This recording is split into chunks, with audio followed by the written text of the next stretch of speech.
channel saya untuk membahas tentang topik yang kelima untuk kelas 10 tingkat sekolah menengah atas ya. Jadi kali ini kita akan membahas tentang topik membuat teks kesepakatan melalui negosiasi ya. Seperti yang kita tahu kan, nego berarti ada tuh maksudnya di situ ada pengertian tawar menawar. Gimana harganya, bisa nego nggak?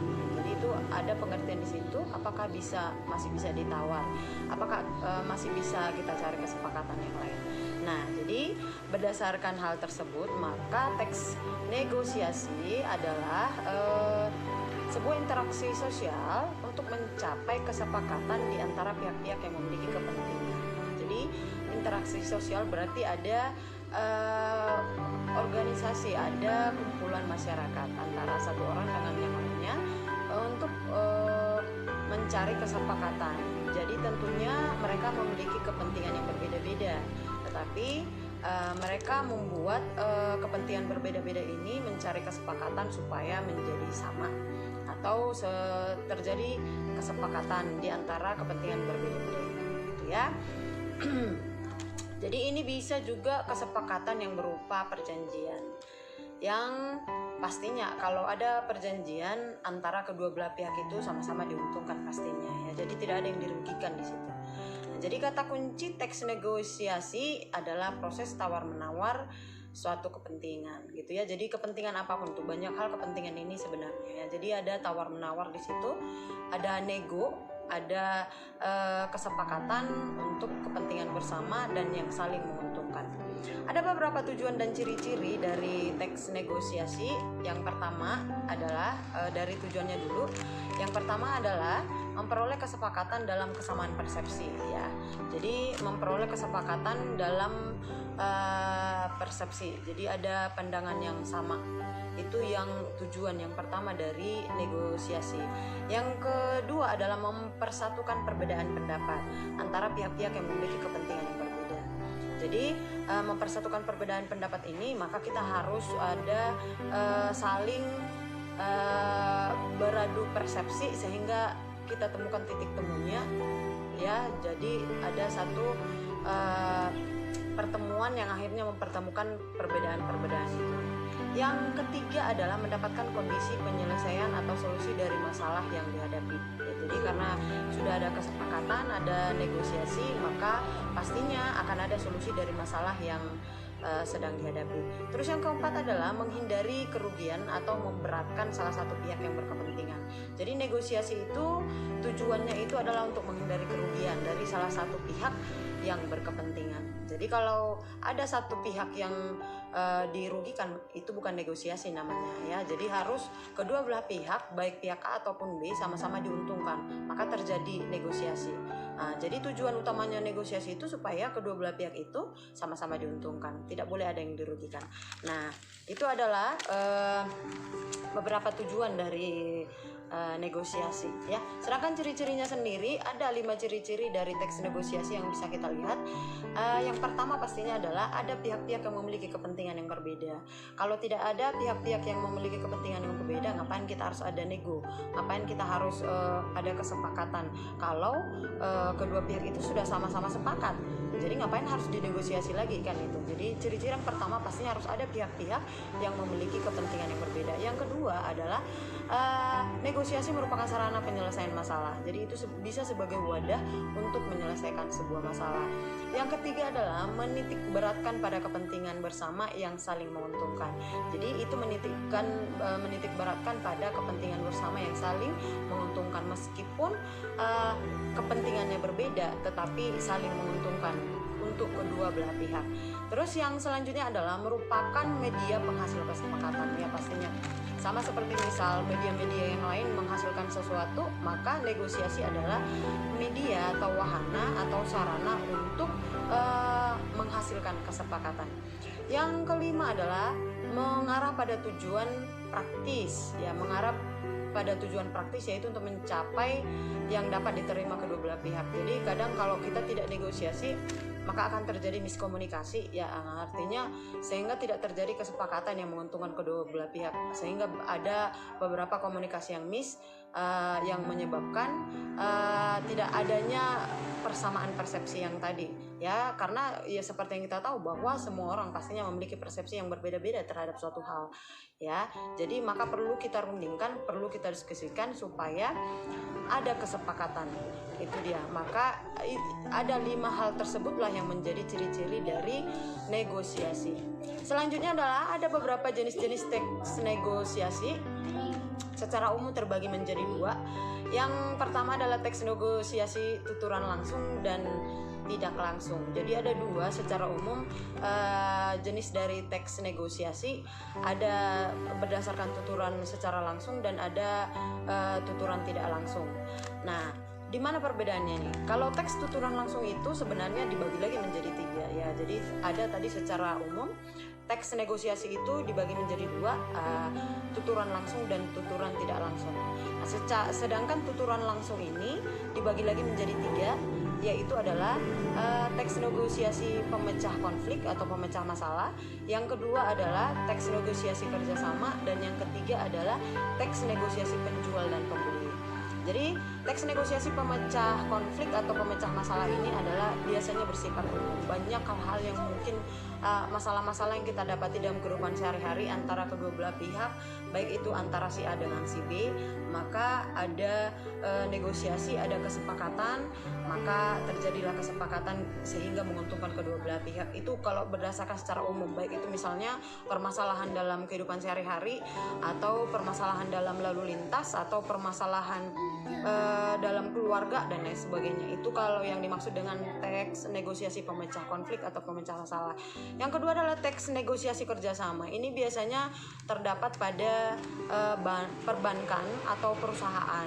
Jadi ada 2 perusahaan yang mencari kesepakatan supaya menguntungkan kedua perusahaan tersebut. Atau misalnya dalam perbankan, seorang nasabah dengan bank tersebut ada kesepakatan yang dilakukan sehingga saling menguntungkan nasabah dan juga menguntungkan banknya. Itu dia. Sedangkan yang ketiga adalah teks negosiasi penjual dan pembeli. Kalau teks penjual dan pembeli berarti itu berhubungan dengan ada di situ transaksi jual beli ya. Jadi biasanya kan ada tuh negosiasinya antara si penjual dengan si pembeli.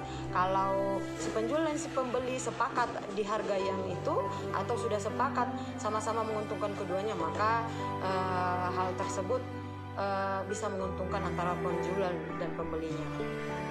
Selanjutnya adalah sedangkan negosiasi tuturan tidak langsung ini merupakan bentuk surat menyurat. Jadi kalau tuturan langsung itu tadi, negosiasi tuturan langsung itu berarti langsung berhadapan antara pihak yang pertama dengan pihak yang kedua. Sedangkan negosiasi tuturan secara tidak langsung adalah dia berupa surat menyurat atau pihak-pihak yang berkepentingan itu tidak bertatap muka secara langsung. Itu dia ya. Nah, ada beberapa struktur teks negosiasi ya. Jadi dalam semua teks negosiasi sebenarnya secara umum hanya ada 3. Yang pertama itu pembuka, ada pembuka. Yang kedua ada isi, yang ketiga adalah penutup. Tetapi masing-masing dari tadi teks negosiasi yang sudah saya terangkan, ada negosiasi pemecah konflik, ada negosiasi kerjasama, dan ada negosiasi penjual dan pembeli, itu sama strukturnya, ada pembuka, ada isi, dan ada penutup. Nah, yang menjadi perbedaannya adalah masing-masing jenis teks negosiasi itu memiliki perbedaan fungsinya aja ya. Jadi kalau strukturnya sama tetapi fungsinya aja yang berbeda. Misalnya seperti yang Inong terangkan tadi, kalau teks negosiasi pemecah konflik fungsinya biasanya bersifat umum, bersifat universal. Banyak dalam hal bidang itu bisa dicari kesepakatan antara masalah-masalah yang terjadi dalam kehidupan sehari-hari. Kalau negosiasi dalam kerjasama biasanya lebih ke perusahaan atau ke perbankan atau kedinasan yang saling menguntungkan kedua belah pihaknya. Sedangkan kalau negosiasi penjual dan pembeli ada transaksi jual beli di sana gitu ya. Jadi berbeda aja fungsinya, sementara strukturnya sama saja. Nah, jadi Kalau dalam teks negosiasi pemecah konflik atau masalah, strukturnya tetap ada pembuka, ada isi dan penutup. Kalau di bagian pembukaannya biasanya berupa sapaan atau perkenalan, pastinya di mana saja itu selalu ada sapaan atau perkenalan. Terus di bagian isi itu ada dua, yaitu bagian penyampaian materi dan bagian berisikan tawar-menawarnya. Jadi di bagian negosiasi pemecah konflik atau pemecah masalah itu, di bagian isinya itu yang pertama penyampaian materi dan yang kedua itu adalah tawar-menawar penyelesaian masalahnya gitu ya. Terus yang bagian penutup pastinya adalah salam penutup biasa, seperti biasa halnya yang kita jumpai pada teks-teks yang lain. Yang kedua adalah teks negosiasi kerjasama. Ya, strukturnya sama dengan teks negosiasi pemecah konflik, ada pembuka, ada isi dan penutup. Yang menjadi perbedaannya ada di bagian isi. Kalau tadi pemecah konflik itu di bagian isinya itu ada dua, ya, ada bagian penyampaian materi dan bagian kedua adalah tawar-menawar penyelesaian masalah. Nah, kalau dalam teks negosiasi kerjasama, bagian yang pertama itu pengajuan, bagian yang kedua itu penawaran, dan bagian yang ketiga itu persetujuan. Itu dalam bagian isi. Jadi kalau dalam teks negosiasi kerjasama itu di bagian isinya ada tiga. Yang pertama itu adalah bagian penawaran. Yang pertama bagian penawaran, pengajuan, yang kedua bagian penawaran, dan yang ketiga itu adalah bagian persetujuan. Ada tiga ya. Jadi kalau dalam bagian penutup sama saja, salam penutup. Terus yang ketiga adalah teks negosiasi penjual dan pembeli. Berarti ada transaksi jual beli. Kalau strukturnya sama saja dengan yang dua yang di atas tadi, bagian pembuka pastinya penyampaian sapaan atau perkenalan. Sedangkan di bagian isinya itu ada 5 bagian yang dapat diulang bergantung jenis harga serta jumlah barang yang diperjualbelikan. Jadi 5 bagian itu, yang pertama itu adalah permintaan, yang kedua pemenuhan barang yang diperlukan, yang ketiga itu penawaran, yang keempat persetujuan, dan yang kelima itu pembelian. Jadi hanya berbeda di bagian isi antara yang tiga ini tadi. Kalau teks negosiasi pemecah konflik di bagian isinya hanya ada dua. Yang pertama itu tadi adalah bagian penyampaian materi, dan yang kedua adalah tawar-menawar penyelesaian masalah. Sedangkan di teks negosiasi kerjasama bagian isinya itu ada tiga. Yang pertama itu pengajuan, yang kedua penawaran, dan yang ketiga itu persetujuan. Sedangkan di bagian teks negosiasi jual beli di bagian isinya ada 5 bagian. Yang pertama itu permintaan, yang kedua itu pemenuhan, yang ketiga itu penawaran, yang keempat itu persetujuan, dan yang kelima itu pembelian. Sedangkan di bagian penutup sama dengan bagian yang lainnya, itu bagian penutup adalah berupa salam penutup. Nah, itulah anak-anakku sayang yang dapat Inong terangkan mengenai teks negosiasi. Jadi untuk tugas kamu itu adalah silakan kamu meneliti sebuah konflik yang ada di sekitarmu, atau dari 3 jenis teks negosiasi itu secara tuturan langsung itu antara lain teks negosiasi pemecah konflik atau masalah, teks negosiasi kerjasama, teks negosiasi jual beli. Di antara yang ketiga ini kamu pilih salah satu di antaranya untuk kamu buat teksnya. Kamu buat contoh teksnya berdasarkan yang tiga ini, yang mana kamu pilih. Kalau teks negosiasi tuturan tidak langsung kan bagian surat menyurat, sedangkan ini tuturan langsung yang bagian 3 ini yang mana akan kamu buat. Kalau misalnya yang kamu buat itu negosiasi kerjasama, maka harus ada di situ pihak yang pertama, pihak yang kedua, seperti yang Inung bilang tadi, berarti itu berhubungan dengan perusahaan atau perbankan.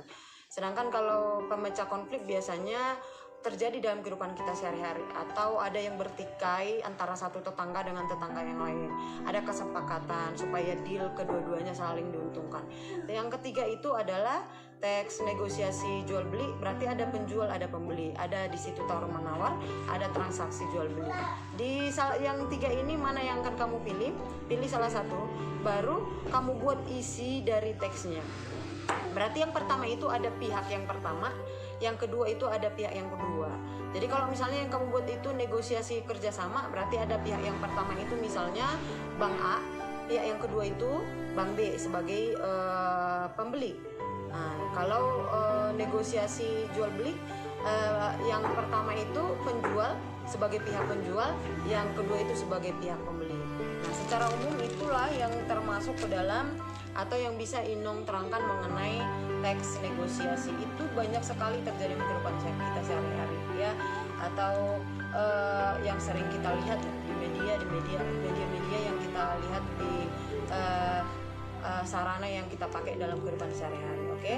Itu tugas yang bisa Inung sampaikan kepada kamu. Silakan kerjakan. Mana yang kurang jelas bisa ditanyakan kembali kepada Inung. Selamat pagi, salam sejahtera.